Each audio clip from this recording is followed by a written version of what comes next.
The relationship between federal law enforcement agencies, particularly U.S. Immigration and Customs Enforcement (ICE), and so-called sanctuary cities like Chicago has long been strained.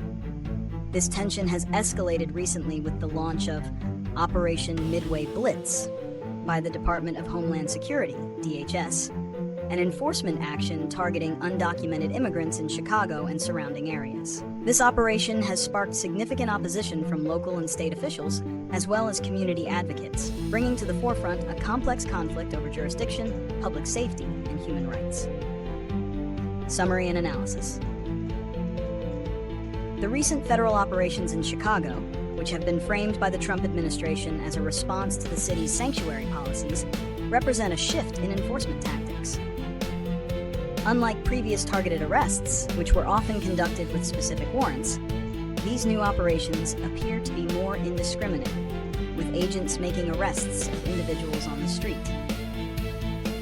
DHS has stated the operation targets criminal illegal aliens, but reports from immigrant rights groups suggest many of those arrested have no criminal record and are instead beloved community members on their way to work or engaged in daily activities. The rationale behind these federal actions is clear. The administration seeks to assert federal authority over what it views as non-compliant sanctuary jurisdictions. By framing these policies as a threat to public safety and an impediment to law enforcement, the federal government aims to pressure cities like Chicago to alter their laws and increase cooperation with immigration enforcement. Reasons and consequences. The primary reason for this conflict is the fundamental disagreement over public safety strategies. The federal government argues that sanctuary policies, which limit local law enforcement's cooperation with federal immigration agents, allow dangerous individuals to remain on the streets. Conversely, Chicago and Illinois officials, supported by academic studies, argue that these policies are essential for promoting public safety. They contend that when immigrant communities feel they can trust local police without fear of deportation, they are more likely to report crimes, act as witnesses, and cooperate with investigations. This trust, they argue, is critical for solving local crimes and building safer communities for everyone. The consequences of this federal-local standoff are far-reaching. On a societal level, the fear created by operations like Operation Midway Blitz can drive undocumented immigrants further into the shadows, making them less likely to engage with any form of law enforcement, even to report being a victim of a crime. This erosion of trust can undermine community policing efforts that have been built over years. Economically, these policies can also have a negative impact. Undocumented immigrants contribute significantly to the tax base and labor force, and mass deportations could gravely damage the U.S. economy.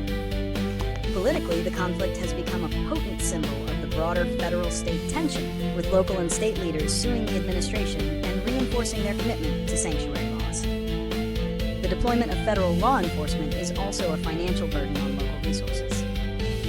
Prediction and solutions. The immediate future of federal enforcement in Chicago and other sanctuary cities will likely be characterized by continued tension and legal challenges. The Trump administration has signaled its intent to escalate these efforts, potentially through further enforcement surges and attempts to withhold federal funding. However, previous legal challenges have largely sided with sanctuary cities, with courts upholding the legality of their policies under the 10th Amendment, which protects states and localities from federal overreach.